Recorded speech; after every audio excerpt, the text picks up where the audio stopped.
Kerala engineering architecture and medical entrance examination KEAM 2026 April 17 തൊട്ട് 23 വരെയുള്ള ഡേറ്റുകളിലാണ് ഈ എക്സാം നടക്കുന്നത്. ഈ എക്സാമിനേഷനെ കുറിച്ച് ചിന്തിക്കുമ്പോൾ ആദ്യം ഓർമ്മ വരേണ്ട കാര്യം ഇതൊരു സിമ്പിൾ എക്സാമിനേഷൻ ആണെന്നേ.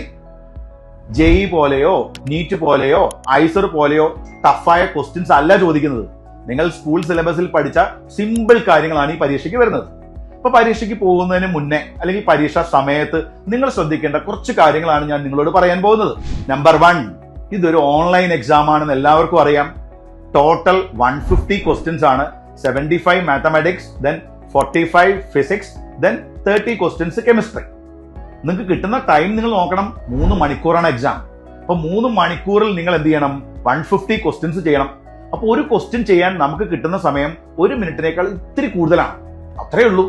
അപ്പോ ഒരു ക്വസ്റ്റ്യൻ ചെയ്യാൻ ഒരു കാരണവശാലും നിങ്ങൾ 1 മിനിറ്റിൽ കൂടുതൽ എടുക്കാൻ പാടില്ലെന്ന് ഞാൻ പറയും. നമ്പർ 2, നിങ്ങൾ ഈ പേപ്പർ, അതായത് ഓൺലൈനിലാണ് നിങ്ങൾ എക്സാം എഴുതുന്നത്, നിങ്ങൾ ഒരു ക്വസ്റ്റ്യൻ കിട്ടുന്നില്ല, അതിന്റെ മുകളിൽ സ്റ്റക്ക് ആവരുത്.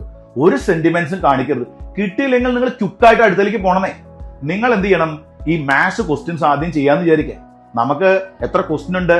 75 ക്വസ്റ്റ്യൻസ് ഉണ്ട്. 75 മിനിറ്റ്സ് കൊണ്ട് ഒന്ന് സ്കാൻ ചെയ്തെത്തണം. എളുപ്പമുള്ള ക്വസ്റ്റ്യൻ അവിടെ ഇവിടെ എല്ലാം ഒളിഞ്ഞിരിക്കുന്നുണ്ടാവും. അത് ആദ്യം ചെയ്ത് വരണം. ടഫായ ക്വസ്റ്റ്യൻസ് ആണ് നിങ്ങൾ അവിടെ ബ്രേക്ക് ഇടുന്നേ. ദെൻ 75 മിനിറ്റ്സ് കഴിഞ്ഞാൽ അപ്പൊ തന്നെ നിങ്ങൾ ഫിസിക്സിലേക്ക് ചാടണം. അവിടെയും സെയിം സ്ട്രാറ്റജി ഉപയോഗിക്കണം. പല കുട്ടികൾക്കും ക്വസ്റ്റ്യൻ പേപ്പർ മുഴുവൻ ചെയ്യാൻ സമയം കിട്ടിയില്ല എന്ന് പറയും. അതിന് കാരണം ടഫായ ക്വസ്റ്റ്യൻസിൽ ഒരിക്കലും സെന്റിമെന്റ്സ് വർക്ക്ഔട്ട് ചെയ്ത് കൂടുതൽ സമയം കളയരുത്.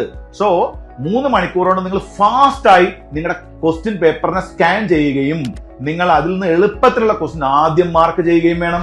നമ്പർ 3, പരീക്ഷയുടെ തലേ ദിവസത്തെ കാര്യമാണ് കേട്ടോ. നിങ്ങൾ ഒരുപാട് ലേറ്റ് നൈറ്റ് ആയിട്ടൊന്നും പഠിക്കരുത്. കാരണം ഇനി നിങ്ങൾ പുതിയ കാര്യങ്ങളും പഠിക്കേണ്ട കാര്യമില്ല. ഓൾറെഡി പഠിച്ച കാര്യങ്ങളെ ഒന്ന് റിവൈസ് ചെയ്യുക മാത്രമേ ചെയ്യാവൂ. ഇമ്പോർട്ടന്റ് ആയിട്ടുള്ള ഇക്വേഷൻസ് ഒക്കെ ഉണ്ടെങ്കിൽ ഒരു നോട്ട്ബുക്കിലേക്ക് എഴുതുന്നു. അതുപോലെ തന്നെ എന്തെങ്കിലും കോൺസെപ്റ്റുകളൊക്കെ പെട്ടെന്ന് ഓർമ്മ വന്ന് അതൊന്ന് വായിച്ചു നോക്കുന്നു. ഓൾറെഡി പഠിച്ച കാര്യങ്ങളെ റിവൈസ് ചെയ്യാവൂ. പുതിയ കാര്യം ഞാൻ കുറച്ച് ട്രിഗണോമെട്രി പഠിക്കാം, അല്ലെങ്കിൽ ഞാൻ റൊട്ടേഷണൽ ഡൈനാമിക്സ് അങ്ങ് പഠിച്ചു തീർക്കാം, ഇങ്ങനെയുള്ള ചിന്തകൾ ഉണ്ടാവരുത്. പഠിച്ച കാര്യങ്ങളെ നന്നായി റിവൈസ് ചെയ്യണം. നെക്സ്റ്റ് തിങ്, നിങ്ങൾ ഈ എക്സാമിനേഷൻ ടൈം അറിയാം 2 to 5 ആണ്. ഉച്ചയ്ക്ക് ശേഷമാണ്. നല്ല ചൂടാണ് കേരളത്തിൽ. അപ്പൊ നിങ്ങൾ കുറച്ച് നേരത്തെ 2 മണിക്കൂർ മുന്നെങ്കിലും നിങ്ങളുടെ എക്സാം ഹാളിൽ നിങ്ങൾ എത്തണം. അവിടെ നിങ്ങൾ റിലാക്സ്ഡ് ആയിട്ടിരിക്കണം. ഞാൻ പറയുന്നത് ഫ്രണ്ട്സുമായിട്ടൊന്നും വലിയ ഡിസ്കഷൻ ഒന്നും പോകണ്ട. ചിലപ്പോൾ അവരൊക്കെ പിടിച്ച് നിങ്ങളെ ഡീമോട്ടിവേറ്റ് ചെയ്യും. നിങ്ങൾ എന്ത് ചെയ്യണം? നിങ്ങൾ കുറച്ച് നേരത്തെ എത്തി റിലാക്സ്ഡ് ആയി. ഞാൻ പറഞ്ഞല്ലോ, ഈ എക്സാം ഒരു സിമ്പിൾ എക്സാം ആണ്. ഒരു ടെൻഷൻ അടിക്കേണ്ട കാര്യമില്ല. അപ്പോൾ ആ നേരത്തെ എത്തിയതിനു ശേഷം നിങ്ങളുടെ എക്സാം ഹാള്, പെന്ന്, പെൻസിൽ എല്ലാം കയ്യിലുണ്ടാവണം. എല്ലാം എന്തൊക്കെയാണോ നിങ്ങളുടെ അതിനകത്ത് പ്രോസ്പെക്ടസിനകത്ത് പറഞ്ഞിരിക്കുന്ന കാര്യങ്ങളൊക്കെ വളരെ നേരത്തെ മനസ്സിലാക്കണം. നന്നായിട്ട് ഫുഡ് അടിച്ച് വേണം പോകാൻ. കാരണം നിങ്ങൾ 3 മണിക്കൂർ കണ്ടിന്യൂസ് ആയിട്ട് എക്സാം ഹാളിലാണ്. വെള്ളം ആവശ്യത്തിന് കുടിക്കണം. അടുത്ത കാര്യം ഭയങ്കര ഇമ്പോർട്ടന്റ് ആണ്. ഈ പരീക്ഷ നടന്ന് കുറച്ച് കഴിയുമ്പോഴൊക്കെ ചില പിള്ളേർക്ക് നല്ല ചൂടൊക്കെ ആയതുകൊണ്ട് ഇറിറ്റേഷൻ വരും. നിങ്ങൾക്ക് 3 മണിക്കൂർ സമയമുണ്ട്. ആ 3 മണിക്കൂർ കൊണ്ട് ചെയ്യാൻ പറ്റുന്ന രീതിയിലുള്ള ഒരു ക്വസ്റ്റ്യൻ പേപ്പർ ആണിത്. അപ്പൊ നിങ്ങൾ വളരെ ക്വിക്കായിട്ട് അങ്ങ് ചെയ്ത് തീർത്ത് അരമണിക്കൂർ അല്ലെങ്കിൽ 1.5 മണിക്കൂർ കഴിഞ്ഞ് ഇറങ്ങി പോരാനുള്ള ഒരു മൈൻഡ് സെറ്റ് വരരുത്. അവസാന ശ്വാസം വരെയും പൊരുതാനുള്ള ഒരു മനസ്സ് നിങ്ങളുടെ മനസ്സിലുണ്ടാവണം. ദെൻ പരീക്ഷയുടെ തലേ ദിവസം ഇരുന്നിട്ട് ഞാൻ കുറെ മോക്ക് ടെസ്റ്റുകൾ ചെയ്യണോ? ഒരെണ്ണം വേണമെങ്കിൽ ചെയ്ത് നോക്കൂ. ഓൺലൈനിൽ കഴിയുമെങ്കിൽ ഒരെണ്ണം ഒരു മോക്ക് ടെസ്റ്റ് ചെയ്ത് നോക്കുക. കാരണം നിങ്ങൾക്ക് പല ദിവസങ്ങളിലാണ്, നിങ്ങൾക്ക് അറിയാം, എഞ്ചിനീയറിംഗ് എക്സാമും ഉണ്ട്, അതിനൊപ്പം തന്നെ ഫാർമസിയുടെ എക്സാമും ആണ് കേരളത്തിൽ നടക്കുന്നത്. ആർക്കിടെക്ചറിനും അതുപോലെ തന്നെ മെഡിക്കൽ, നീറ്റ് പോലുള്ള എക്സാമിനേഷനും നിങ്ങൾ എന്ത് ചെയ്യേണ്ട കാര്യമില്ല, കീം എഴുതേണ്ട കാര്യമില്ല. നിങ്ങൾ അതിന് രജിസ്ട്രേഷൻ മാത്രം ചെയ്താൽ മതി. അപ്പോ നിങ്ങൾ എന്ത് ചെയ്യണം? ഒരു മോക്ക് ടെസ്റ്റ് എഴുതി ഒന്ന് കോൺഫിഡൻസ് വരുത്തിയിട്ട് പറ്റുമെങ്കിൽ, അത് നിർബന്ധമൊന്നുമില്ല കേട്ടോ. അതുപോലെ തന്നെ തലേ ദിവസം മുഴുവൻ ചിലപ്പോൾ നമുക്ക് വായിച്ചെത്താനൊന്നും പറ്റില്ല. അറിയുന്നത് വെച്ചോ അങ്ങ് അലക്കണമെന്നേ.